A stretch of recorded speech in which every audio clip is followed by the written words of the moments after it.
దేవుని నామానికి మహిమ కలుగును గాక. ప్రభు అయిన యేసుక్రీస్తు నామములో అందరికీ వందనాలు తెలియజేస్తా ఉన్నాను. నా యొక్క పేరు క్రీస్తులోనికి రాకముందు రాజేందరు. మా తండ్రి పేరు రాజయ్య, మా తల్లి పేరు రాజలక్ష్మి, మా యొక్క భార్య పేరు రజిత, మా చెల్లి పేరు మహేశ్వరి, తమ్ముడి పేరు పోతరాజు. మాది ప్రస్తుతం హన్మకొండ జిల్లా ములకలగూడెం అనే గ్రామము, ఐనవల్ మండలం. నేను ఐందవ కుటుంబంలో జన్మించాను. మా యొక్క కులము యాదవ కుటుంబంలో నేను మా తల్లిదండ్రులకు జన్మించడం జరిగేది. మరి యేసుక్రీస్తు దేవుడని ప్రభు అని ఎరగక ముందు నా యొక్క కుటుంబము మరి పరిస్థితి ఏంటంటే, మా యొక్క తల్లిదండ్రులు అలాగే మా నానమ్మ, మా కుటుంబం అంతా కూడా మరి విగ్రహారాధన చేసేటువంటి కుటుంబం. మా యొక్క నానమ్మకు మరి కాలుకు బేడీలు ఉండేది, అలాగే మా తల్లికి కూడా కాలుకు బేడీలు. ప్రతి సోమవారం జోగు మరి వేసుకొని శూలం పట్టుకొని ప్రతి సోమవారం మరి ఊళ్ళో జోగు అడుగుతూ ఉండేది. అలాగే ఊళ్ళో ఎవరైనా బాగలేకపోతే మా యొక్క తల్లి దగ్గరికి అలాగే మా యొక్క నాన్నమ్మ దగ్గరికి వచ్చి వారెవరు బాగలేకపోయినా వచ్చి వారు అల్లు పట్టించుకోవడం, ఊది పండుతో వారికి ఆ యొక్క బొట్టు పెట్టి వారిని బాగు చేస్తూ ఉండేటువంటి కుటుంబం. అలాంటి కుటుంబంలో మరి భయంకరమైనటువంటి విషాదం మా కుటుంబంలో 1993 సంవత్సరం మా కుటుంబంలో మరి దాపరించడం జరిగేది. మేము మా తల్లిదండ్రులకు ముగ్గురం సంతానం. నేను పెద్దవాడిని, నా తర్వాత చెల్లెలు. మరి భయంకరమైనటువంటి చేతబడి శక్తుల చేత, మంత్రశక్తుల చేత మా యొక్క చెల్లె అలాగే మా చిన్నాన్న కూతురు ఇద్దరు కూడా ఒకే రోజు మరి బావిలో పడి వారు చనిపోవడం జరిగేది. మరి ఆ తర్వాత ఎందుకు ఇలా జరిగిందని మరి దేవుణ్ణి అడిగించినప్పుడు, ఆ సమయంలో అక్కడున్నటువంటి మరి ఎవరైతే మేము దేవుని అడిగించుకోవడానికి వెళ్ళామో వారు చెప్పినటువంటి మాట ఏంటంటే, ఒక భయంకరమైనటువంటి మరి చీకటి మంత్ర శక్తులు మీ యొక్క మరి కుటుంబంలో పనిచేస్తూ ఉన్నాయి. నీ యొక్క కూతురు చనిపోవడానికి కారణం మరి ఆ యొక్క చీకటి శక్తులు, అలాగే మీ కుటుంబం అంతా కూడా ఎవరు కూడా బ్రతకరు, అందరూ చనిపోతారని మా తల్లిదండ్రులు మరి ఆ పూజారి దగ్గరికి వెళ్ళి అడిగించినప్పుడు వారు చెప్పినప్పుడు మరి ఏం చేయాలి, మరి ఎలా నా కుటుంబం బ్రతుకుతుంది, ఎలా మేము బాగుపడతామని చెప్పి మా తల్లిదండ్రులు వారిని అడిగినప్పుడు వారు చెప్పినటువంటి మాట ఏంటంటే, ఆ యొక్క శక్తికి ఆరనివ్వాలి.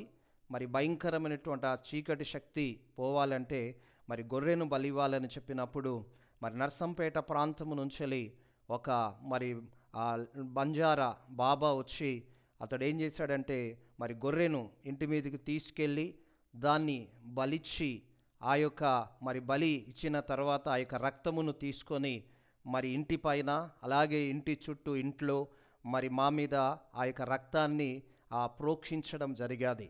ఆ తర్వాత మరి ఇంటి 4 మూలలకు కూడా మరి జీడి గింజలు, నిమ్మకాయలు, అలాగే అనేకమైనటువంటి తాయితులు మరి ఆ యొక్క ఇంటి మూలల్లో మరి పెట్టి, అలాగే ఇంటి గుమ్మము ముందు మరి భూమిలో ఆ విధంగా అనేకమైనటువంటి మరి పూజలు చేసి దాని యొక్క రక్తమును కూడా మరి ఆ యొక్క దాంట్లో పాతి పెట్టడం జరిగేది. ఇలా మరి చేసినప్పటికీ కూడా మా కుటుంబంలో సమాధానము, మా కుటుంబంలో నెమ్మది అనేటువంటిది లేని పరిస్థితి. మా చెల్లి చనిపోయిన తర్వాత మా యొక్క తల్లి మరి భయంకరమైనటువంటి చేతబడి శక్తుల చేత, భయంకరమైనటువంటి మంత్రశక్తులు మా కుటుంబం మీద మరి కొంతమంది ప్రయోగించి మా కుటుంబం అంతా కూడా మరి ఏమీ లేనటువంటి మా కుటుంబం అప్పుడే మరి ఎదుగుతున్నటువంటి సమయం, మరి కొంత భూమి తీసుకొని మంచి ఇల్లు కట్టుకొని బ్రతుకుతున్నటువంటి సమయములో,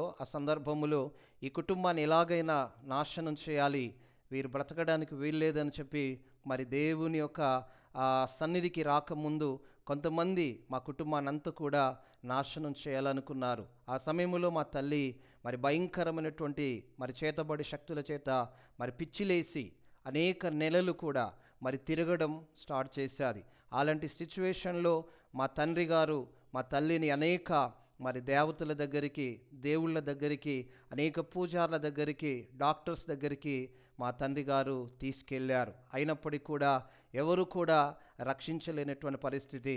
మా తల్లి, మా నాన్నమ్మ ఇంట్లోనే, మరి మా ఇంటిలో మరి ఒక రూములో శివుని గుడి కట్టించి, ఆ శివుని గుడిలో మరి దేవతల, మరి శివుని యొక్క మరి విగ్రహం, అలాగే ఇంటిలో అనేకమైనటువంటి దేవతల మరి విగ్రహాలను, ఫోటోలు పెట్టి ప్రతిరోజు కూడా మరి ప్రార్థన చేసేటువంటి, ఆరాధన చేసి మరి ప్రార్థన చేస్తూ పూజలు చేసేటువంటి ఆ కుటుంబమైనటువంటి మా కుటుంబంలో మరి మా తల్లి అలాంటి పరిస్థితి. అప్పుడు నాన్న, మరి నేను, నా కుటుంబం అంతా కూడా నా తల్లిని బాగు చేయండి దేవుళ్ళారా అని చెప్పి ఉన్నటువంటి 33 కోట్ల మరి దేవతలను మేము ప్రతిరోజు కూడా మరి మొక్కడము, మరి ఆరాధన చేయడం ప్రారంభించినాం. మరి ఆ తల్లి దగ్గరికి అనేకులు వచ్చి మరి ఊదిపండు బొట్టు పెట్టుకొని బాగుపడ్డారు. మరి ఈమెకి ఇలాంటి స్థితి వచ్చేది, దేవుడా నువ్వే బాగు చేయాలి, నువ్వే రక్షించాలని చెప్పి మరి దేవుళ్ళందరికీ కూడా మరి ప్రాధేయపడిన ఎవరు కూడా రక్షించలేదు. మరి డాక్టర్స్ దగ్గరికి తీసుకెళ్ళాడు నాన్న, డాక్టర్స్ మందులు ఇచ్చారు, అయినా కూడా నా తల్లి బాగుపడలేదు. 15 నెలలు పిచ్చిలేసి తిరిగాది. 15 నెలల్లో మరి ఒక్కరోజు కూడా తాను అన్నం తినకుండా, మరి వారానికి ఒకసారి లేక 2 సార్లు మాత్రము బియ్యము అట్టు తినేది. అది మాత్రం తప్ప ఇంకా ఏమి కూడా ముట్టుకునేది కాదు. అలాంటి పరిస్థితిలో మరి అనేక మరి పూజార్ల దగ్గరికి, మరి దేవతల దగ్గరికి, మరి అనేకమైనటువంటి భూత వైద్యుల దగ్గరికి మరి వెళ్ళినప్పుడు వారు వచ్చి అనేక తాయితులు ఇచ్చేవారు. అనేకమైనటువంటి ఆ భూత వైద్యము మా మీద పనిచేయకుండా మరి వాళ్ళు కట్టుగడుతూ ఉండేది. కానీ ఏది కూడా మా కుటుంబమును కాపాడలేనటువంటి పరిస్థితి. తల్లి మరి ఆ విధంగా ఉన్నటువంటి స్థితిలో మరి ఆ తర్వాత మళ్ళీ మా యొక్క మరి కుటుంబంలో అనేకమైనటువంటి సమస్యలు, మరి పశువులు చనిపోవడం, బర్రెలు చనిపోవడం, భూమిలో వేసినటువంటి పైపులు సైతం కూడా మరి పగిలిపోవడం, మరి పంట కూడా సరిగ్గా పండకపోవడం, మరి ప్రతి సంవత్సరం లక్షలాది రూపాయల పంట పండించే కుటుంబం మరి పెట్టుబడి కూడా దాంట్లో సగం కూడా రానటువంటి పరిస్థితి, మరి అనారోగ్యాల పరిస్థితి, అప్పుల సమస్య ఇలా పెరుగుతున్న క్రమములో మా నాన్నమ్మ గారు ఏం చేశారంటే, హనంకొండలో కిషన్పూర్లో ఒక మంచి మరి పూజారి ఉన్నాడు, అతని దగ్గరికి వెళ్ళి అనేకులు బాగవుతున్నారు. మరి మన కుటుంబం కూడా మరి ఎన్నో సమస్యలతో, బాధలతో, మరి ఇరుకులతో, అప్పులతో, మరి అనేకమైనటువంటి అనారోగ్యాలతో ఉన్నాం కనుక అక్కడికి వెళితే బాగుంటుందని చెప్పి మా యొక్క నానమ్మ గారు మరి కిషన్పూర్ హన్మకొండలో మరి మల్లికార్జున స్వామి గుడి ఉంటుంది. అక్కడ పూజారి ప్రభాకర్ అనేటువంటి వ్యక్తి ఉండేవాడు. అతని దగ్గరికి మేము కుటుంబం అంతా కూడా మేము వెళ్ళిన తర్వాత అతడు చెప్పిన మాట ఏంటంటే, మరి మీ యొక్క కుటుంబం అంతా కూడా మరి చనిపోతుంది, ఎవరు కూడా బ్రతకరు, అందరూ చనిపోతారు. మీ యొక్క కూతురు చనిపోయినట్టుగా నీ కొడుకులు, నీ కోడలు, నీ భార్య, నువ్వు అందరూ కూడా చనిపోతారా అని చెప్పినప్పుడు మేమందరం కూడా భయపడినాం. అనేక సంవత్సరాల నుంచి మరి అనేకమైనటువంటి పూజలు పునస్కారాలు చేస్తున్నాం, కానీ ఏ దేవుడు మరి రక్షించడం లేదు, ఏంది మా పరిస్థితి అని ఆ పూజారిని అడిగినప్పుడు ఆ యొక్క బాబా చెప్పినటువంటి మాట ఏంటంటే, మీరు 4 రోజుల వరకు ఇక్కడే ఈ గుడిలో మీరుండి ప్రతిరోజు ఉదయం లేచి చన్నీళ్లతో తడిబట్ట స్నానం చేసి మరి గుడి చుట్టూ 116 చుట్లు ప్రదక్షిణం ఉదయం సాయంత్రం చేయాలని అలా యొక్క మరి పూజారి చెప్పినప్పుడు అక్కడ మా కుటుంబం అంతా కూడా 4 రోజులు మరి అలా చేసిన తర్వాత మా తల్లిదండ్రులను, మా తమ్ముణ్ణి ఇంటికి పంపించారు. నన్ను, నా భార్యను అక్కడే గుడిలో ఉంచి తను చెప్పిన మాట ఏంటంటే, మేము చెప్పే వరకు మీరు ఇక్కడి నుంచి వెళ్ళకూడదు, వెళ్ళేది ఉంటే మీరు చనిపోతారని చెప్పి వారు సెలవిచ్చినప్పుడు మేము అక్కడే మరి భయపడి అక్కడే ఉన్నాం. 4 రోజులు అన్నటువంటి తాను మమ్మల్ని 3 నెలల 15 రోజులు అదే గుడిలో మరి ఉంచాడు. ఎందుకు ఉంచాడు అంటే, మరి మీ మీద ఉన్నటువంటి ఆ శాపము, మరి దురాత్మ శక్తులు, మంత్రశక్తులు, చీకటి శక్తులు అవన్నీ కూడా పోవాలంటే నేను మీ కొరకు మరి పూజ చేస్తాను. మీరిక్కడ ప్రతిరోజు మరి తడిబట్ట స్నానం చేసి మరి చన్నీళ్ళతోటి స్నానం చేసి ఆ యొక్క గుడి చుట్టూ ప్రదక్షిణాలు చేయాలని చెప్పినప్పుడు నేను నా భార్య 3 నెలల 15 రోజులు అక్కడే ఉండి ఆ పూజలు చేస్తూ మరి అక్కడే ఉండి మరి ప్రదక్షిణాలు చేస్తున్న క్రమములో ఆయన చెప్పిన మాట ఏంటంటే, మీరు బాగుపడాలంటే మరి ఇక్కడున్నటువంటి ఆ గుడిలో ప్రతి వారములో మరి 3 సార్లు బుధవారం, గురువారం, శుక్రవారం 3 రోజులు మరి ఆ నిమ్మ నీళ్ళతోటి 21 నిమ్మకాయ నీళ్లను అలాగే 21 కొబ్బరికాయ నీళ్లను మరి వాటితో నువ్వు స్నానం చేయాలని చెప్పి నన్ను ఆ 3 నెలల 15 రోజులు సుమారు 500 కొబ్బరికాయ నీళ్లతో నన్ను స్నానం చేపించాడు ఆ యొక్క బాబా. 500 నిమ్మకాయ నీళ్లతో నన్ను స్నానం చేపించాడు. ఎందుకు చేయాలని అడిగినప్పుడు ఆయన చెప్పాడు, మీ మీద ఉన్నటువంటి శాపము, మీ మీద ఉన్నటువంటి దోషము, సాతాను శక్తులన్నీ కూడా, ఆ మంత్రశక్తులు అన్నీ కూడా లయం కావాలంటే ఇలా నేను చెప్పినట్టు మీరు చేయాలని చెప్పినప్పుడు నిజమే అనుకొని మేము నమ్మి ఆ యొక్క విధంగా మేము చేస్తున్నాం.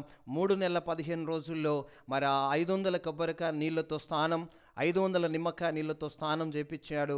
కానీ అలాగే ఉంది పరిస్థితి. చివరికి మరి ఆ 3 నెలల 15 రోజుల్లో ఆయన అమావాస్య రోజు గర్భగుడిలో పట్టుపోసి కుంకుమ పసుపుతో పట్టుపోసి ఆ పట్టు దగ్గర కూర్చోబెట్టి మరి కొన్ని మాటలు తాను చెప్పినట్టుగా ఆ యొక్క భూత వైద్య ఆ యొక్క మంత్రాలు చదివించినప్పుడు నేను తనతో పాటు చదివిన తర్వాత ఆ పసుపు కుంకుమలో నుండి 2 మరి బొమ్మలను తీసి, ఈ యొక్క శక్తులే మీ కుటుంబాన్ని నాశనం చేస్తుంది, ఈ శక్తులను నేను తీశాను, వీటిని కాల్చివేస్తే ఇక మీ కుటుంబము బాగుంటుంది, ఇక మీ కుటుంబానికి ఏ హాని జరగదు అని చెప్పి ఆ యొక్క పూజారి చెప్పిన తర్వాత 3 నెలల 15 రోజుల తర్వాత మరి అక్కడ మరి సుమారు 30-40 వేల రూపాయలు ఖర్చు పెట్టాం. అయినా కూడా ఏం జరగలేదు. ఇంటికి వచ్చిన తర్వాత ఆయన అన్నాడు, ఆ ఇంటికి పోయే ముందు అన్నమాట ఏంటంటే, ఇవన్నీ తీసేస్తాను ఇక బాగుంటారని చెప్పాడు. కానీ మేము ఇంటికి వచ్చిన తర్వాత కూడా మా పరిస్థితి అలాగే ఉంది. ఇంట్లో ఉన్నటువంటి మరి సమస్యలు, అలాగే మరి వ్యవసాయంలో నష్టం, మరి అనారోగ్యాలు, అప్పుల సమస్య రోజు పెరుగుతున్నటువంటి పరిస్థితి. మరి నాన్న, మరి నేను, నా యొక్క భార్య, తమ్ముడు, మరి అమ్మ అందరము కూడా మరి ఆ మొక్కని దేవుడు అంటూ లేదు. ఎందుకంటే అందరినీ కూడా మరి పూజిస్తూ, మరి అందరినీ కూడా ప్రతిరోజు కూడా ఒక్కొక్క రోజు ఒక్కొక్క దేవుణ్ణి మరి దేవతలను ఆరాధిస్తూ మరి ఎక్కువగా మరి మల్లికార్జున స్వామిని అలాగే మరి శివుణ్ణి ఎక్కువగా పూజించేటువంటి ఆ కుటుంబం మాది. మరి నా తల్లి మరి జోగడుగుతూ అలాగే ప్రతి సంవత్సరం కూడా మరి శ్రీరాముల నవమి రోజు మేము మా ఊళ్ళో ముందు రోజు మరి గొర్రెను అందరికీ మరి బలి ఇచ్చి అక్కడ మరి బద్దిపోషం అనేటువంటి మరి దేవతకు మరి కోసి కులానికి అందరికి కూడా భోజనం పెట్టి ఆ తర్వాత మేము వేములవాడకు వెళ్ళి ప్రతి సంవత్సరం కూడా అక్కడ తలనీలాలు ఇచ్చి అలాగే గజస్తంభానికి అక్కడ మరి ఆ కోడెను కట్టి అక్కడ గుండములో స్నానం చేసి అక్కడ పూజలు అన్నీ కూడా పునస్కారాలు చేస్తూ ఇలా అనేకమైనటువంటి మరి పూజలు పునస్కారాలు చేసేవారి. ఐలోని మల్లన్న, కొమురేలి మల్లన్న ఇలా అనేకమైనటువంటి మరి దేవుళ్ళను దేవతలను నమ్మి విశ్వసించి వాటిని అనేక తరతరాలుగా మరి ఆరాధించుకుంటూ వచ్చినటువంటి కుటుంబం. మా కుటుంబం అలాంటి మరణ స్థితిలో ఉన్నప్పుడు మేము కొలిసినటువంటి మరి ఎవరు కూడా మమ్మలను రక్షించలేని ఆ భయంకరమైనటువంటి ఆ పరిస్థితిలో మరి మేమందరము ఉన్నటువంటి స్థితిలో మరి ఆ తర్వాత తల్లి అలా ఉన్న తర్వాత మా నాన్నకు మరి టీబీ వ్యాధి వచ్చేది.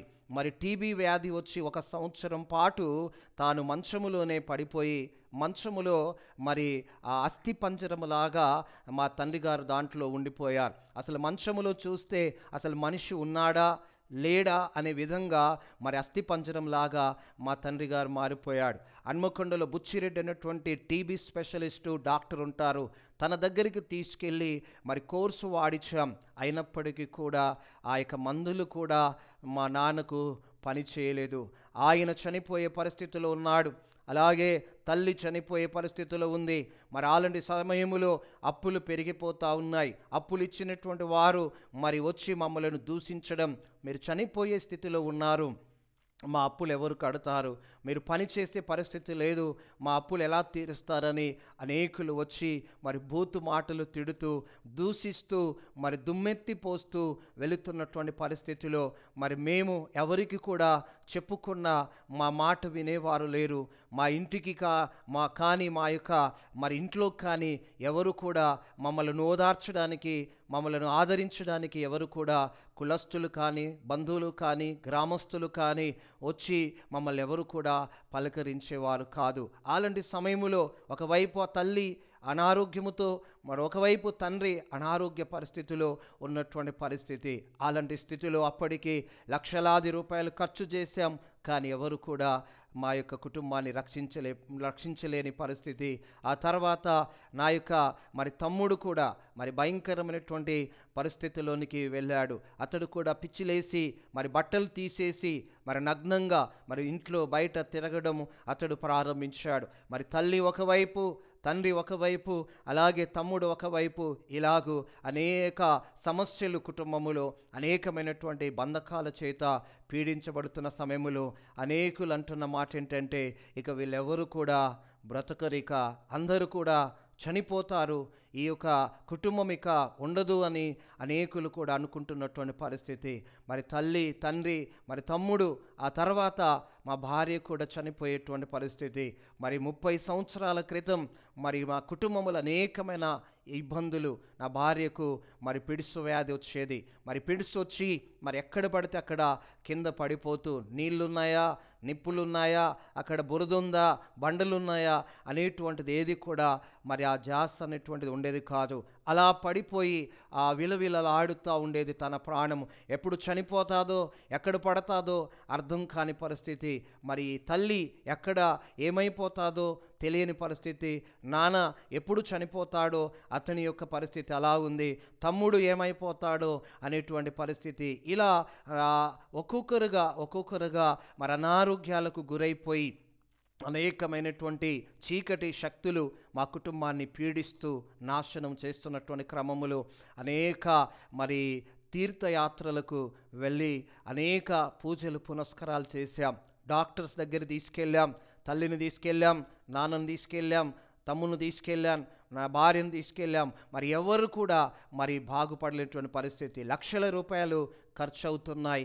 మరి ఎవరు కూడా మరి ఆ మెడిసిన్ ద్వారా మరి ఏ యొక్క మరి కార్యము ద్వారా నా కుటుంబము మరి బాగుపడలేని పరిస్థితి.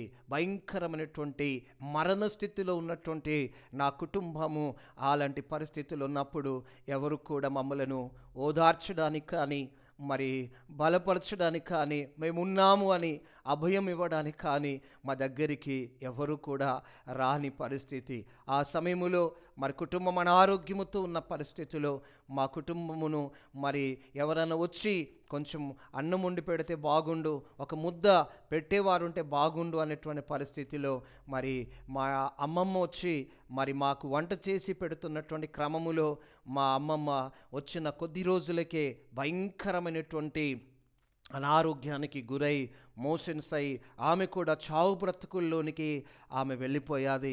ఆ అమ్మ చనిపోతుందని మేము అనుకున్నాం. అలాంటి స్థితిలో మరి ఆమె అనారోగ్యానికి గురైనప్పుడు మా మామయ్యలు వచ్చి మా యొక్క అమ్మమ్మను తీసుకెళ్ళారు. అంటే ఎవరొచ్చినా కూడా వారు మాకు ఎలాంటి పని చేయకుండా, మరి సేవ చేయకుండా వారు కూడా అనారోగ్యానికి గురైపోయేది. వారు కూడా అలా అయిన తర్వాత ఇంకెవరు కూడా మా ఇంటికి రావడానికి భయపడేవారు. భయంకరమైనటువంటి చీకటి శక్తుల చేత మరి భయంకరమైనటువంటి మరి సమస్యలు, ఒకవైపు అనారోగ్యాలు, మరొక వైపు అప్పుల సమస్య.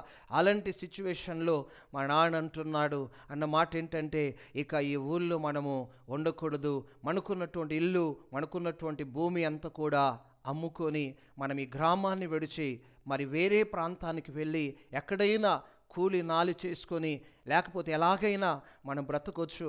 నా బిడ్డ చనిపోయాది, ఇప్పుడు నేను మరి తల్లి అలాగే మీరు అందరూ కూడా చనిపోయే పరిస్థితి ఉంది, ఇక్కడ నుంచి వెళ్ళిపోదాం, ఇక్కడ ఉంటే మనం బ్రతకము అని నాన్న చెప్పినప్పుడు మరి అలా సమయంలో అలాంటి పరిస్థితుల్లో మాకున్నటువంటి ఇల్లును మాకున్నటువంటి పొలం అదంతా కూడా అమ్మడానికి పెట్టినప్పుడు అది కొనడానికి కూడా ఎవరు రాని పరిస్థితి. అలాంటి క్లిష్ట పరిస్థితుల్లో మరి ఎవరు కూడా మరి మా దగ్గరికి వచ్చి మమ్మల్ని ఓదార్చలేని పరిస్థితి, ఎవరు కూడా మాకున్నటువంటి మరి ఆ భూమి కొనడానికి కూడా రాని పరిస్థితిలో చివరిగా మరి నేను ఒక్కరిని ఆరోగ్యంగా ఉన్నటువంటి పరిస్థితిలో నాకు కూడా భయంకరమైనటువంటి మరి నా మీద కూడా భయంకరమైనటువంటి మరి ఆ చీకటి శక్తులు మరి నన్ను ఆవరించి మరి నా మీద అవి పనిచేసి నా కాలు పని చేయకుండా నాకు పక్షవాతం వచ్చి నేను కాలు పడిపోయి నేను మంచములోనే పడిపోయాను.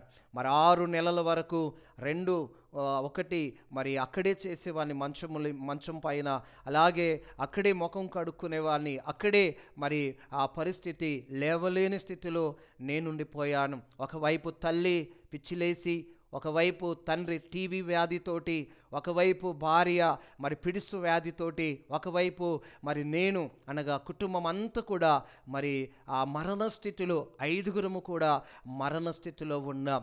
అలాంటి సమయాల్లో మరి అనేక మరి భూత వైద్యులు వచ్చి, బాబాలు వచ్చి పూజలు చేసి, బలులు ఇచ్చి, మరి రక్త ప్రోక్షణ చేసి, ఆ యొక్క తాయితలు మరి యంత్రాలు మాకు ఇచ్చినప్పుడు, మా మొలదారాలు కట్టుకున్నప్పుడు ఏది బాగు చేస్తాదో, ఏ డాక్టర్ దగ్గరికి వెళ్తే బాగుపడతామో అని పలానా దగ్గర మంచి డాక్టర్ అంటే ఆ డాక్టర్ దగ్గరికి వెళ్ళేవారిమి, ట్రీట్మెంట్ చేయించుకునేవారిమి. అక్కడ కాకపోతే పలానా దగ్గర మంచి బాబా ఉన్నాడంటే బాబా దగ్గరికి వెళ్ళి అక్కడికి వెళ్ళి అతన్ని కలిసేది. అతడు ఏది ఇచ్చినా కూడా, తాయిదులు ఇచ్చినా, ఊదిచ్చినా, ఇంకేమిచ్చినా కూడా తెచ్చుకొని అది కూడా మేము మా ఇంటి దగ్గర మరి వాళ్ళు పాతి పెట్టమన్నప్పుడు ఇంటి చుట్టూ పాతి పెట్టేవారిమి, ఇంట్లో కట్టేవారిమి, పొలములో పెట్టేవారిమి. ఇలా చేస్తున్నటువంటి ఆ పరిస్థితిలో ఏది కూడా ఎవరు కూడా మమ్మలను రక్షించలేనటువంటి పరిస్థితి. మేమందరము కూడా చనిపోయే సిచ్యువేషన్లో మరి ఎవరు కూడా మమ్మల్ని కాపాడలేని పరిస్థితి. పశువులు చనిపోయాయి, బర్రెలు చనిపోయాయి. ఒకరోజు చివరిగా ఒక బర్రె చనిపోయే సమయములో మరి మా ఊరికి ఒక మరి పాస్టర్ గారు వచ్చారు. దావీదు పాస్టర్ గారు మా ఊళ్ళో ఉంటారు. వారి దగ్గరికి వారి యొక్క ఆత్మీయ నాయకులు అబ్రహాం పాస్టర్ గారు మరి ములుగు జిల్లా నుంచి వెళ్ళి జవహర్ నగర్ నుంచి వారు వచ్చి వారి ఇంట్లో ప్రార్థన చేసినప్పుడు ఎవరో మా నాన్నకు చెప్పారు, ఏమనంటే ఇట్లా యేసు ప్రభువును నమ్ముకున్నటువంటి ఆ యొక్క అయ్యగారు వచ్చి ప్రార్థన చేస్తే బాగుపడతారంట అని చెప్పినప్పుడు మా నాన్న ఆ యొక్క పాస్టర్ గారిని పిలిపించినప్పుడు ఆయన వచ్చి పాస్టర్ గారు మాకు సువార్తను చెప్పారు. యేసుక్రీస్తు దేవుడయ్యా, యేసుక్రీస్తును మీరు నమ్మితే మీకు రక్షణ ఉంటుంది అని చెప్పినప్పుడు మా నాన్నగారు చెప్పింది ఏంటంటే, అయ్యా మేము ఐందవులము, మేము యాదవులము, అనేక దేవుళ్ళను మరి పూజించేటువంటి కుటుంబం.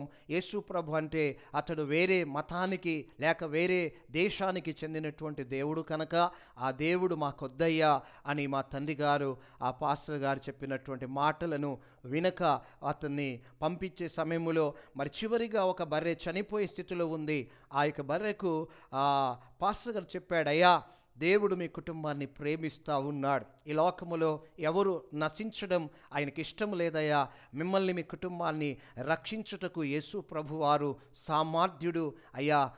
దేవుణ్ణి మీరు నమ్మితే మీకు రక్షణ ఇస్తాడు, మిమ్మల్ని బాగు చేస్తాడయ్యా అని చెప్పినప్పుడు మా నాన్న అన్నాడు, అయ్యా మేము నమ్మలేమయ్యా, మాకొద్దు, కానీ ఆ చనిపోయే స్థితిలో ఉన్నటువంటి ఆ బర్రెకు మాత్రం మీరేమని చేయగలిగితే చేయండి అని చెప్పినప్పుడు ఆ పాస్టర్ గారు అన్నాడు, అయ్యా నేను ఆ బర్రెకు ప్రార్థన చేస్తాను, నూనె ఇస్తే ప్రార్థన చేసి వెళ్తానని చెప్పినప్పుడు మరి కొబ్బరి నూనె ఇచ్చినప్పుడు తాను వెళ్ళి ఆ చనిపోయే స్థితిలో ఉన్నటువంటి ఆ బర్రెకు ఆ యొక్క పాస్టర్ గారు ప్రార్థన చేసినప్పుడు మరి ఆ కొద్దిసేపటికి అనగా ఒక అర్ధగంట తర్వాత చూసినప్పుడు ఆ చనిపోతుంది అనుకున్నటువంటి బర్రె అది బ్రతికే, అది అన్నీ చనిపోయి దానికి ముందున్నటువంటి మరి పశువులన్నీ కూడా చనిపోయాయి, కానీ అదొక్కటి బాగుపడ్డప్పుడు మాకు ఆశ్చర్యం అనిపించేది. ఎన్ని చేసినా కూడా ఏం కాలేదు. కానీ ఆ పాస్టర్ గారు వచ్చి మరి ప్రార్థన చేయగానే ఆ చనిపోయే స్థితిలో ఉన్నటువంటి బర్రె బాగైంది, అద్భుతం చేశాడు దేవుడు అని చెప్పి మా మనసులో మా హృదయాల్లోనికి వచ్చేది. కానీ మాకు కులము మతము అడ్డొచ్చి మేము యేసు ప్రభువుని దేవుడిగా, ప్రభువుగా, రక్షకుడిగా మేము అంగీకరించలేకపోయాం. ఆ స్థితిలో మేము అలాగే ఉన్నాం. ఆ తర్వాత కొన్ని రోజుల తర్వాత ఇంకా అనేక రూపాయలు డబ్బులు, లక్షల రూపాయలు ఖర్చు అయిన తర్వాత మరి ఆ సిచ్యువేషన్లో అసలు ఇక దేవుడు ఈ భూమి మీద మనుషులను రక్షించడానికి ఇక దేవుడు లేడా? ఇంకా లేకపోతే ఇంకెక్కడన్నా దేవుళ్ళు దేవతలు ఉన్నారా? ఇంకెవరైనా కొత్తగా ఉన్నట్లయితే మరి అక్కడికి వెళ్దాము, అక్కడికి వెళ్ళి మనం మొక్కుకుందాం, ఆ దేవుని ప్రాధేయపడదాం, అడుగుదాం అని చెప్పి మేము అనుకుంటున్నాం. కానీ అందరూ అయిపోయారు. చివరికి మరి అల్లాను కూడా మేము విశ్వసించాం. మరి ఎవరు కూడా, ఏ దేవుడు కూడా మరి మమ్మల్ని రక్షించలేని పరిస్థితిలో అప్పుడు మేము అనుకున్నాం, అసలు ఎవరు లేరు, దేవుడు లేడు, దయ్యము లేదు, ఎవరు లేరు మనల్ని కాపాడేవారు అనుకున్న సమయములో, మరణ స్థితిలో ఉన్న ఆ సమయములో మా మామగారు మాకు ఒక కబురు పంపించాడు. మా ఊళ్ళో ఒక మంచి మరి పూజారి ఉన్నాడు. అతడు అనేక గ్రామాలకు వెళ్ళి అనేకులను కూడా బాగు చేస్తున్నాడు. మీలాగా ఉన్నటువంటి అనేకులను కూడా మంచి చేస్తాడు, మరి తీసుకురమ్మంటారా అని మా నాన్నకు చెప్పినప్పుడు, కబురు చేసినప్పుడు మా తండ్రి అన్నాడు, సరే మరి చూద్దాం. ఇప్పటికీ అనేక విషయాల్లో అన్నీ చూసాం. డాక్టర్స్ దగ్గరికి వెళ్ళాం, పూజలు పునస్కారాలు చేశాం, అనేక బాబాల దగ్గరికి, పూజార్ల దగ్గరికి వెళ్ళాం, అన్నీ అయిపోయినాయి. మరి అతడు మరి బాగు చేస్తాడని అంటున్నావు కదా, ఒకసారి తీసుకొస్తే చూద్దామని చెప్పినప్పుడు ఆయన మరి వచ్చాడు. మరి ఆయన పేరు గోపాల్.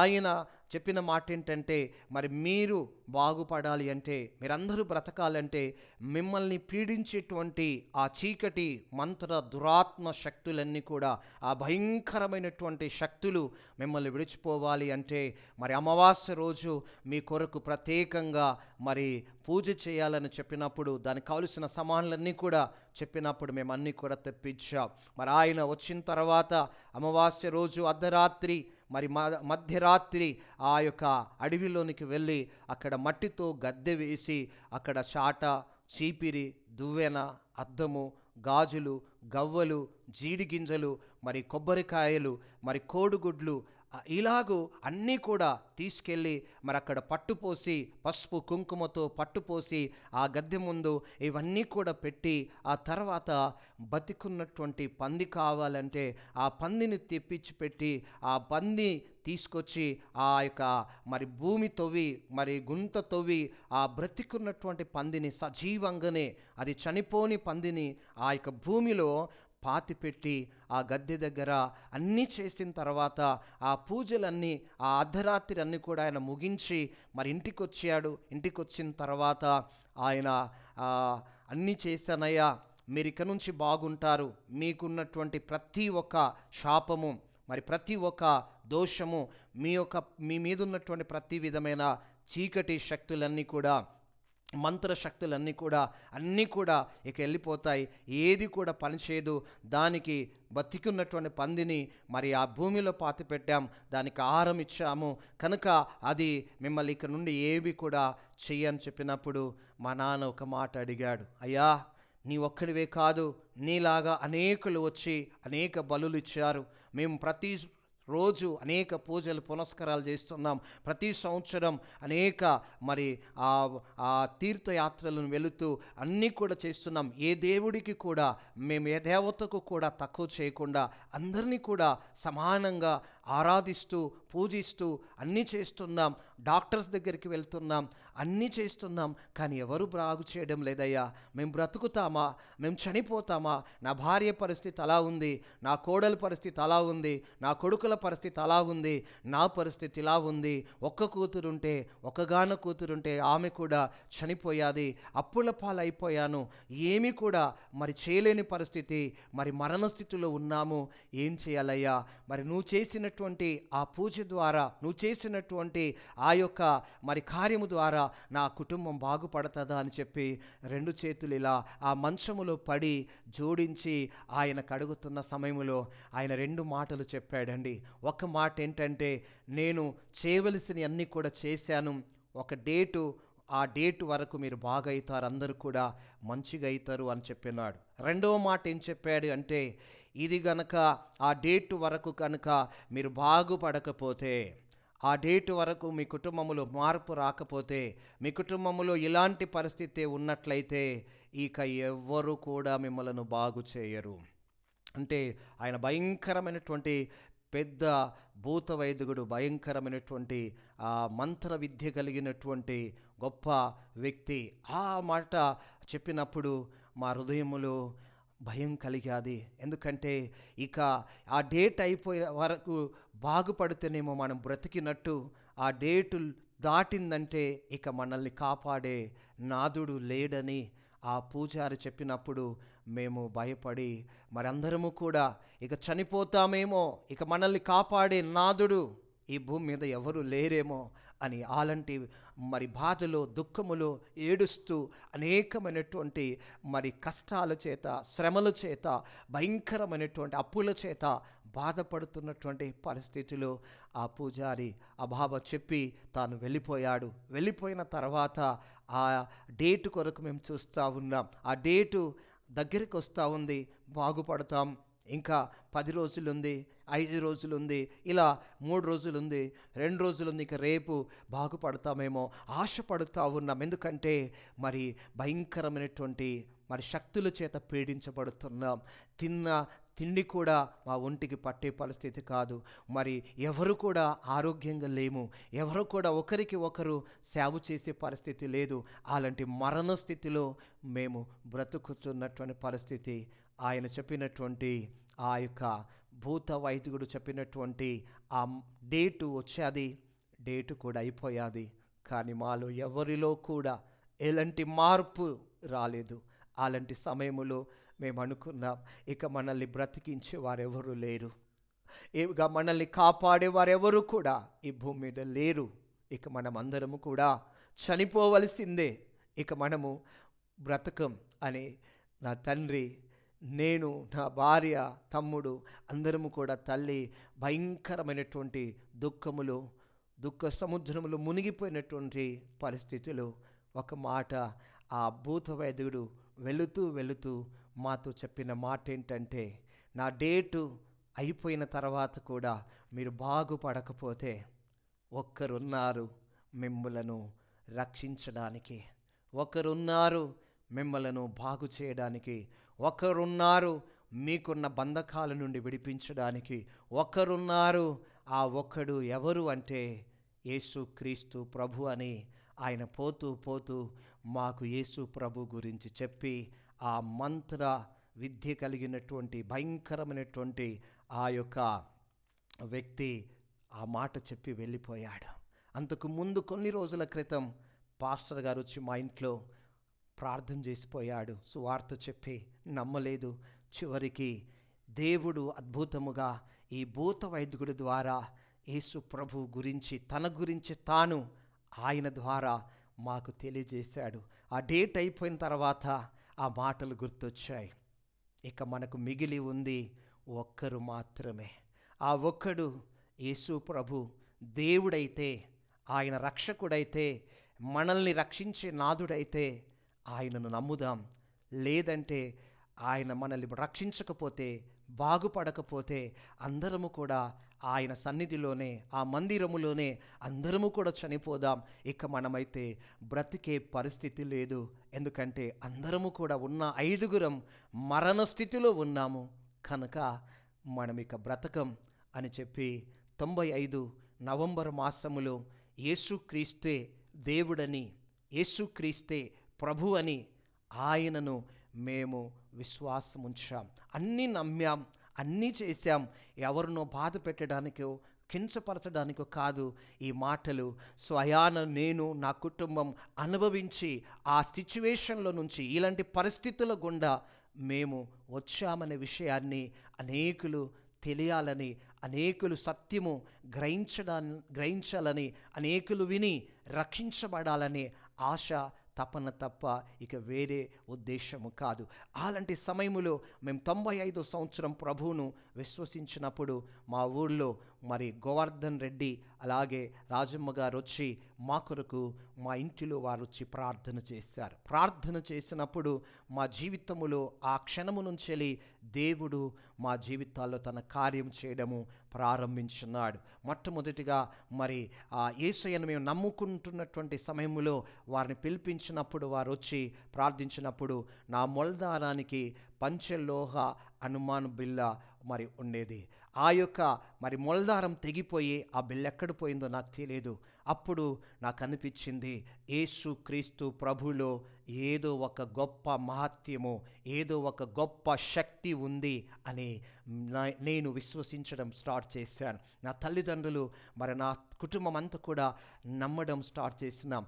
ఆ సేవకులు వచ్చి ప్రార్థన చేసి వెళ్ళిన తర్వాత వారు మరి చెప్పినట్టుగా మేము వచ్చి రాని ప్రార్థన చేస్తున్నటువంటి క్రమములో దేవుడు నెమ్మదిగా మా మనసులో హృదయాల్లో నెమ్మదిని ఇస్తున్నాడు. అనేక నెలలు సంవత్సరాలుగా శ్రమలు పడుతూ నిద్రాగారం లేకుండా, తిండి లేని పరిస్థితి, అప్పుల సమస్య, అనేకమైనటువంటి అనారోగ్య సమస్యలతో జీవిస్తున్నటువంటి మా జీవితాల్లోనికి, మా ఇంటిలోనికి దేవుని యొక్క వెలుగు మా హృదయాలలోనికి, మా జీవితాల్లోనికి, కుటుంబంలోనికి వచ్చినది. సేవకులు ప్రార్థిస్తున్నారు, మేము వచ్చి రాని ప్రార్థన చేస్తున్న క్రమములో దేవుడు మా జీవితంలో కార్యం చేస్తున్నాడు. అలా దేవుని సన్నిధికి మరి వెళ్ళడం నెమ్మదిగా సేవకులు వచ్చి మా ఇంట్లో ప్రార్థన చేస్తున్న క్రమములో తర్వాత దైవజనులు మరి నర్సంపేటలో ఉన్నటువంటి సేవకులు పాస్టర్ సుందరపాలయ్య గారు, పాస్టర్ అబ్రహాం కాకిలేటి గారు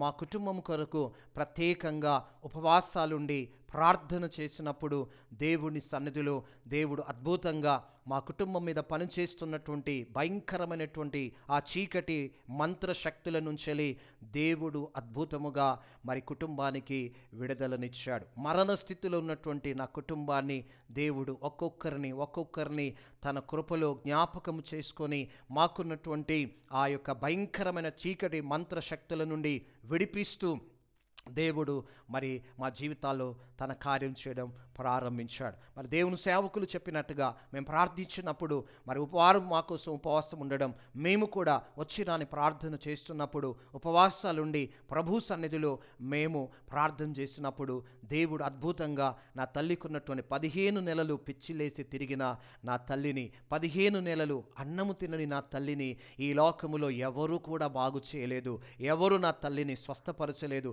ఎవరు రక్షించలేదు. ఆమె చేసిన అనేకమైనటువంటి ధర్మకార్యాలు కానీ, అనేకమైనటువంటి మరి మొక్కులు కానీ, పూజలు కానీ, డాక్టర్స్ ఇచ్చినటువంటి మెడిసిన్ కానీ నా తల్లిని బాగు చేయలేదు. కానీ ఉచితముగా యేసు క్రీస్తు ప్రభువారు నా తల్లిని బాగు చేశాడు. దేవునికి మహిమ కలుగునుగాక.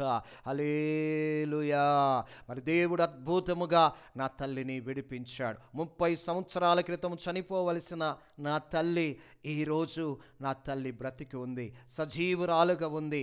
ఇక ఆ రోజు నుంచి ఈ రోజు వరకు తాను ఎన్నడూ కూడా మరి మెంటల్గా ఆమె ఎప్పుడు కూడా గురి కాలేదు. దేవుడు ఆమెను స్వస్థపరిచాడు. అనేకుల కోసము నిత్యము ప్రభు పాదాల దగ్గర ప్రార్థన చేస్తూ ఆరోగ్యవంతురాలుగా ఈరోజు కూడా నా తల్లి బ్రతికి ఉంది. కేవలం యేసుక్రీస్తు ప్రభువు దేవుడని, యేసుక్రీస్తు ప్రభు రక్షకుడని ఎప్పుడైతే మేము మా హృదయాలలో మేము విశ్వసించామో, మేము మా నోటితో ఒప్పుకున్నప్పుడు దేవుడు అద్భుతముగా మా జీవితాల్లో కార్యము చేయడము ప్రారంభించాడు. ఎన్ని లక్షలు ఖర్చు పెట్టినా కూడా ఎవరు బాగు చేయలేని ఆ యొక్క కార్యాన్ని, ఆ అద్భుత కార్యము యేసుక్రీస్తు వారు ఉచితముగా, మేము ₹1 కూడా ఎవరికి ఇవ్వలేదు, కానీ యేసుక్రీస్తు ప్రభు నా తల్లిని బాగు చేశాడు. బైబిల్లో ఒక మాట ఉంటుంది, మత్తయి సువార్త 11:28 ఉంటుంది, ప్రయాసపడి భారము మోసుకొనుచున్న సమస్త జనులారా నా యొద్దకు రండి. మరి యేసుక్రీస్తు ప్రభు ఈ లోకములో ఉన్నటువంటి మనుషులు పాపములో, శాపములో, అనేకమైన బంధకాల చేత, చీకటి శక్తుల చేత, మంత్ర శక్తుల చేత పీడించబడుతూ అనేకులు కూడా ఈ లోకములో బంధకాలు ఉన్నటువంటి ప్రజలను, పాపమనే బంధకములు, అసత్యమనే బంధకములు ఉన్నటువంటి ప్రజలను ఆయన పిలుస్తున్నాడు. మరి యోహాను సువార్త 3:16 ఒక మాట ఉంది, దేవుడు లోకమును ఎంతో ప్రేమించను కాగా తన అద్వితీయ కుమారుని యందు విశ్వాసముంచు ప్రతివాడు నశింపక నిత్య జీవము పొందునట్లు దేవుడు తన కుమారుణ్ణి అనుగ్రహించునని. ఈ లోకములు ఎవరు నశించడము దేవుడికి ఇష్టము లేదు. ఈ భూమి ఆకాశాలను సమస్తమును సృష్టించినటువంటి దేవుడు ఈ లోకములో ఏ ఒక్క వ్యక్తి కూడా నశించడం ఆయనకి ఇష్టము లేదు. రోమాపత్రిక 3:23లో ఒక మాట ఉంది, మరి ఏ భేదము లేదు, అందరూ పాపము చేసి దేవుడు అనుగ్రహించు మహిమను పొందలేకపోతున్నారు. అనగా ఈ లోకములో పుట్టిన ప్రతి వ్యక్తిలో జన్మ కర్మ పాపముంది. ఆ పాపము వలన వచ్చే జీతం ఏంటిదంటే మరణము. అగ్ని ఆరదు, పురుగు చావదు. ప్రతి వ్యక్తి కూడా ఒకరోజు చనిపోవలసిందే. మనం ఏ కులములో పుట్టినా, ఏ మతములో పుట్టినా ప్రతి మనిషికి మరణం ఒకరోజు వస్తుంది. ఆ తర్వాత 2 మార్గాలు ఉన్నాయి, ఒకటి స్వర్గం, మరొకటి నరకం. ఆ నరకములో ఏ వ్యక్తి కూడా నశించడం, అగ్ని ఆరదు, పురుగు చావదు. యుగ యుగాలు కూడా అగ్నిగుండములు కాలిపోవాలి. కానీ ఎవరు కూడా నశించకూడదని దేవుడు తన కుమారుణ్ణి 2025 సంవత్సరాల క్రితం భూమి మీదికి తాను పంపించి మనుషుల యొక్క రక్షణ కొరకై ప్రతి వ్యక్తి కూడా నరకానికి వెళ్లకుండా స్వర్గానికి తీసుకొని వెళ్ళడానికి యేసుక్రీస్తు ప్రభు భూమి మీదకి వచ్చి సిలువ వేయబడి తాను రక్తము కార్చి చనిపోయి సమాధి చేయబడి 3వ రోజు ఆయన తిరిగి లేచాడు. ఆయన మృత్యుంజయుడిగా ఈ లోకములో ప్రజలందరికీ కూడా మరి రక్షణ ఇస్తూ ఉన్నాడు. అద్భుతముగా నా తల్లి జీవితంలో ఆయన కార్యం చేశాడు. మరి ఉపవాసాలుండి ప్రార్థిస్తున్నప్పుడు దేవుడు అమ్మను బాగు చేశాడు. తర్వాత మరణ స్థితిలో ఉన్నటువంటి నా తండ్రిని, మరి టీబీ రోగముతో మంచములో పడిపోయి సంవత్సరం పాటు లేవని నా తండ్రిని దేవుడు అద్భుతముగా, మరి అస్థి పంజరములాగా ఉన్నటువంటి నా తండ్రిని ఎవరు బాగు చేయలేకపోయారు, ఎవరు కూడా స్వస్థపరచలేకపోయారు. కానీ యేసుక్రీస్తు ప్రభు అద్భుతముగా నా తండ్రికి ఉన్న టీబీ వ్యాధి నుంచి విడిపించి ఈరోజు తనను సజీవ లెక్కలో ఉంచాడు. దేవునికి మహిమ కలుగునుగాక. హల్లెలూయా.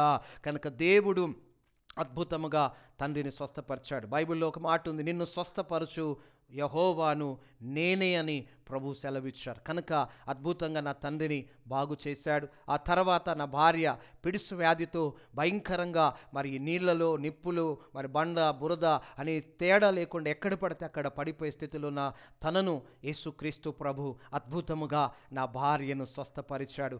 ఈరోజు మరి ఆమె దేవుని యొక్క సేవలో అనేకుల కొరకు నిత్యము ప్రభు పాదాల దగ్గర కన్నీరు కారుస్తూ దేవుని యొక్క పరిచర్యలో ఉంది. కనుక దేవుడు అద్భుతంగా మరి తనకున్న పిడుసు వ్యాధి నుంచి మరి విడిపించాడు. 30 సంవత్సరాలు అవుతుంది, ఇప్పటి వరకు ఎన్నడూ కూడా నా భార్యకు మళ్ళీ తిరిగి పిడుసు వ్యాధి రాలేదు. దేవునికి మహిమ కలుగునుగాక. ఆ తర్వాత నా తమ్ముడు, మరి మరణ స్థితిలో ఉన్నటువంటి నా తమ్ముణ్ణి, మరి ఆ బట్టలు తీసేసి పిచ్చిలేసి తిరిగినటువంటి తనను దేవుడు 30 సంవత్సరాల క్రితం నా తమ్ముణ్ణి బాగు చేశాడు. అద్భుతముగా తన జీవితంలో గొప్ప కార్యం చేసి తన మీద ఉన్నటువంటి ఆ చీకటి శక్తుల ప్రభావము నుంచి దేవుడు విడుదల కలిగించి అతన్ని స్వస్థపరిచాడు, విడిపించాడు. ఈరోజు మరి అతన్ని దేవుడు బాగు చేసి ఆరోగ్యవంతుడిగా చేసి అతని దేవుని కృపలో అతన్ని జ్ఞాపకం చేసుకొని ఈరోజు అతడు మంచి చదువుకొని ప్రభు సన్నిధిలో ప్రార్థించినప్పుడు, దేవా నేను ఒక మంచి డాక్టర్ కావాలని ఆశపడినప్పుడు, ప్రార్థన చేసినప్పుడు దేవుడు తనకు మరి అద్భుతంగా మరి MBBS కంప్లీట్ చేయడానికి కృపనిచ్చాడు. ఆ తర్వాత మరి MD కూడా కంప్లీట్ చేయడానికి కృపనిచ్చాడు. ఈరోజు దేవుడు నా తమ్ముణ్ణి మరి 30 సంవత్సరాల క్రితం చనిపోవలసిన తనని పిచ్చిలేసి అలాంటి వ్యక్తిని దేవుడు బాగు చేసి రక్షించుకొని ఈరోజు ఒక MD డాక్టర్గా దేవుడు తనను ఆశీర్వదించాడు. కనుక దేవుడు ఎంత గొప్పవాడంటే మనము అతని గురించి వివరించలేము, వర్ణించలేము. అంత గొప్ప దేవుడు నా కుటుంబంలో ఒక్కొక్కరిలో తను కార్యం చేస్తూ మరి దేవుడు మా జీవితాల్లో కార్యము చేసుకుంటూ వచ్చాడు. చివరిగా మరి నా జీవితంలో మరి 6 నెలలు మంచములు పడిపోయి అక్కడే మరి 2-1 చేసేటువంటి నన్ను ఎవరు కూడా బాగు చేయలేదు.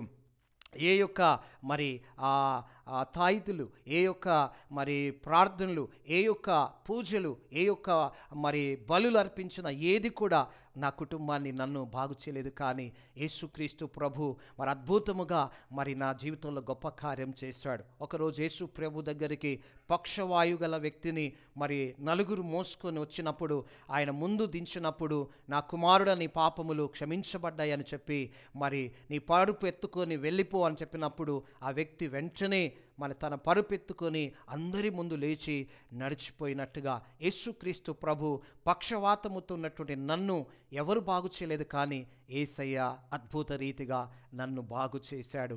నా కాలు పడిపోయి నేను మంచములో మరి సచ్చుబడిపోయి ఇక నేను బ్రతుకను, ఇక నా లైఫ్ అయిపోయాది, ఇక నా జీవితం ఇంతే, నేను ఇక బ్రతుకను అనుకున్నాను. కానీ యేసయ్య నా జీవితములో మరి నన్ను ప్రేమించి అద్భుత రీతిగా పడిపోయిన కాలును స్వస్థపరిచి ఈరోజు దేవుడు నన్ను నిలబెట్టాడు. ప్రభు నన్ను స్వస్థపరిచిన తర్వాత ఆయన పరిచర్యలో 104 కిలోమీటర్లు ఒక్కరోజు మరి సైకిల్ తొక్కడం జరిగాది.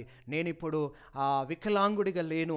నా యేసయ్య 30 సంవత్సరాల క్రితము నా పక్షవాత రోగము నుండి దేవుడు నన్ను విడిపించి స్వస్థపరిచాడు. సమస్త మహిమ దేవునికి కలుగునుగాక. ఇలాగూ మరి దేవుని సన్నిధిలో నా కుటుంబం మరి అద్భుతంగా దేవుడు రక్షించుకున్నాడు. నా తల్లిని, నా తండ్రిని, నా యొక్క భార్యను, తమ్ముణ్ణి, నన్ను 5గురిని కూడా ప్రభు 30 సంవత్సరాల క్రితం దేవుడు బ్రతికించుకున్నాడు. తన కృపలో మమ్మల్ని జ్ఞాపకం చేసుకొని రక్షణ ఇచ్చాడు. మరి యేసుక్రీస్తు ప్రభు మరి ఈ లోకములు ఎవరు కూడా నశించడం ఆయన కోరుకోవడం లేదు. అపోస్తల కార్యములు 4:12లో ఒక మాట ఉంది, మరి ఎవని వలన రక్షణ కలగదు కానీ ఈ నామముననే మనము రక్షణ పొందవలెను. ఆకాశము కింద భూమిపైన ఉన్నటువంటి మనుషులలో ఇవ్వబడిన ఏ నామములు కూడా మనుషులకు రక్షణ లేదు. యేసుక్రీస్తు నామమున మాత్రమే సర్వమానవులకు రక్షణ కలదని దేవుని యొక్క నామమున నేను జ్ఞాపకం చేస్తూ ఉన్నాను. ఈ లోకములో అనేకమైన నామాలు ఉన్నాయి, కానీ ఏ నామమును కూడా రక్షణ లేదు. యేసు ప్రభు వారు ఒక మాట చెప్పాడు, నేనే మార్గము, నేనే సత్యము, నేనే జీవమును, నా ద్వారా తప్ప ఎవరు కూడా తండ్రి యొద్దకు రారని. ప్రియమైన సహోదరి సహోదరులారా, ఈ మాటలు మరి వింటున్నటువంటి ప్రియమైనటువంటి జనంగమ, ఈ లోకములో ఉన్నటువంటి మీ అందరికీ కూడా నా యొక్క మనవి ఏంటంటే, ఈ లోకములో నిన్ను రక్షించడానికి యేసయ్య తప్ప ఎవరూ లేరు, ఎవరు రారు, ఎవరు నిన్ను రక్షించలేరు. నీ పాపములను క్షమించేది ఆయనే. నీకు నిత్య నరకం తప్పించి నీకు మోక్షం అనుగ్రహించేది యేసు ప్రభువారు ఒక్కరు మాత్రమే. ఆయనను ప్రభు అని మరి రక్షకుడని నీ పాపాల కొరకు, నీ శాపాల కొరకు ఆయన రక్తము కార్చి చనిపోయి సమాధి చేయబడి 3వ రోజు దేవుడు అతన్ని లేపాడని నీ హృదయములో విశ్వసించి నీ నోటితోటి యేసు ప్రభు అని ఒప్పుకున్నట్లయితే నీకు దేవుడు నిత్య జీవం అనుగ్రహిస్తాడు. ఎందుకంటే ఆ నిత్య నరకము నుండి తప్పించడానికి కొరకే ప్రభువారి లోకానికి వచ్చాడు. యేసు ప్రభు నమ్మడం ఒక మతం కాదు, యేసు ప్రభు చెప్పాడు మార్గము అని. ఆ మార్గములో మనం నడిస్తే మనకు నిత్య జీవం, యుగయుగాలు కూడా దేవుని రాజ్యములో ఉంటాం.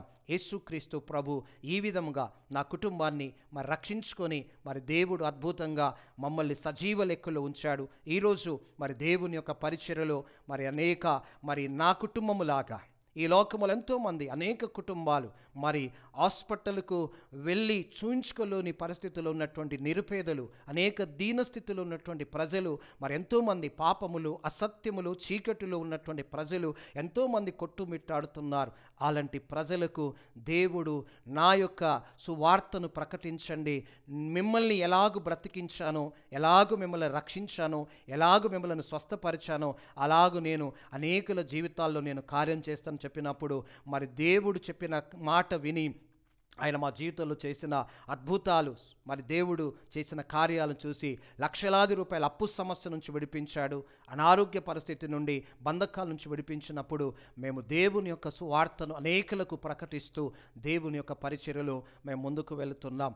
నాన్న సువార్త పరిచర్య చేశారు. నేను ఆ పూర్తి కాలం ప్రభు పరిచర్యలో నేను గత 23 సంవత్సరాల నుంచి మరి వరంగల్ ప్రాంతము నుంచి పాత ఆదిలాబాద్ డిస్టిక్ మరి దేవుని యొక్క పరిచర్య కొరకు వెళ్ళి అక్కడ సువార్తను ప్రకటిస్తున్నప్పుడు దేవుడు అనేక మరి ప్రజలను, మరి బంధకాల్లో చావు బ్రతుకుల మధ్యలో ఉన్నటువంటి ప్రజలను, అనేక మరి డాక్టర్స్ కూడా పట్టనటువంటి వ్యక్తులను దేవుని సన్నిధికి తీసుకొచ్చినప్పుడు, ప్రార్థించినప్పుడు దేవుడు అనేక పక్షవాయువు కలిగిన వారిని, చేతబడి శక్తులతో పీడించబడుతున్న వారిని మరి దేవుడు స్వస్థపరుస్తూ ఉన్నాడు. అనేక సంవత్సరాలుగా వివాహమై గొడ్రాళ్ళుగా మిగిలినటువంటి వారి కొరకు ప్రార్థించినప్పుడు దేవుడు అనేకులకు తను అద్భుతం చేసి గర్భఫలాలను అద్భుతాలను వేయడం, అనేకమైనటువంటి ఆశ్చర్య కార్యాలు, మరి అనేకమైన క్యాన్సర్, అనేకమైనటువంటి చేతబడి శక్తుల చేత, అనేకమైన రోగాల చేత పీడించబడుతున్న ప్రజలు మరి దేవుని సన్నిధికి వచ్చినప్పుడు, ఉపవాసాలుండి ప్రభు సన్నిధిలో ప్రార్థిస్తున్నప్పుడు దేవుడు అనేకమైన అద్భుతాలు ఆయన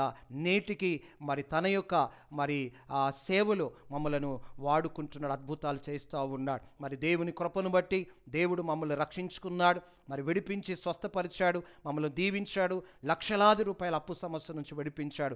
ఈరోజు నా కుటుంబాన్ని సజీవ లెక్కలో ఉంచాడు. కనుక మరి దేవుని కృప వలన మరి అనేక ప్రాంతాల్లో మరి దేవుని సేవలు, అనేక గ్రామాలలో మరి అనేక ప్రాంతాల నుంచి దేవుని సన్నిధికి ప్రజలు వస్తున్నారు, ప్రజలు రక్షించబడుతున్నారు. ప్రజల జీవితాల్లో దేవుడు అద్భుతాలు ప్రార్థన చేసినప్పుడు దేవుడు జరిగిస్తూ ఉన్నాడు. మరి 5 స్థలాల్లో ఆరాధన జరుగుతూ ఉంది.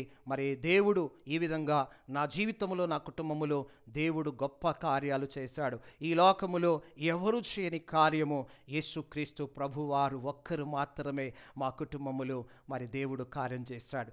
నీవు అనేకమైన అప్పుల చేత, పాపము చేత, శాపములు, చేతబడి, చీకటి, మంత్రశక్తుల చేత మీరు పీడించబడుతున్నారు కావచ్చు. అయ్యో మమ్మల్ని రక్షించేవారు ఎవరు లేరా, ఎవరున్నారని వెతుకుతున్నావు కావచ్చు. ప్రియమైన సహోదరి, సహోదరుడా, నువ్వెవరివైనా, ఏ రంగు, ఏ భాష, ఏ కులానికి, మతానికి చెందినప్పటికీ కూడా యేసుక్రీస్తు ప్రభు నిన్ను ప్రేమిస్తున్నాడు. యేసు ప్రభువును దేవుడిగా నువ్వు నమ్మితే దేవుడు నీకు రక్షణ ఇస్తాడు, నీకు స్వస్థతనిస్తాడు, నీ అప్పు సమస్య నుంచి విడిపిస్తాడు, నీ కుటుంబాన్ని దీవిస్తాడు, నీ కుటుంబములో అద్భుతాలు చేస్తాడు. అన్నిటికంటే ముఖ్యముగా యేసయ్యను నమ్మితే నీకు దొరికేది ఏంటంటే పరలోకము దొరుకుతుంది. అగ్ని ఆరదు, పురుగు చావదు. నువ్వు పాపములోనే బ్రతికి చనిపోతే నరకానికి వెళ్తావు. ఆ నరకము నుండి నువ్వు తప్పించుకోవాలంటే నీ డబ్బు నిన్ను తప్పించదు, నీకున్న బలము తప్పించదు, నీ బంధువులు తప్పించదు, మన కులం, మతం మనల్ని పరలోకానికి తీసుకొని వెళ్ళదు. కానీ ప్రియమైన సహోదరి, సహోదరులారా, యేసయ్యను నమ్మితే నీకు నిత్య జీవము ప్రభు అనుగ్రహిస్తాడు. కనుక ఈ మాటలు వింటున్న ప్రతి ఒక్కరికి కూడా మరొకసారి ప్రభు పేరట నేను వందనాలు తెలియజేస్తున్నాను.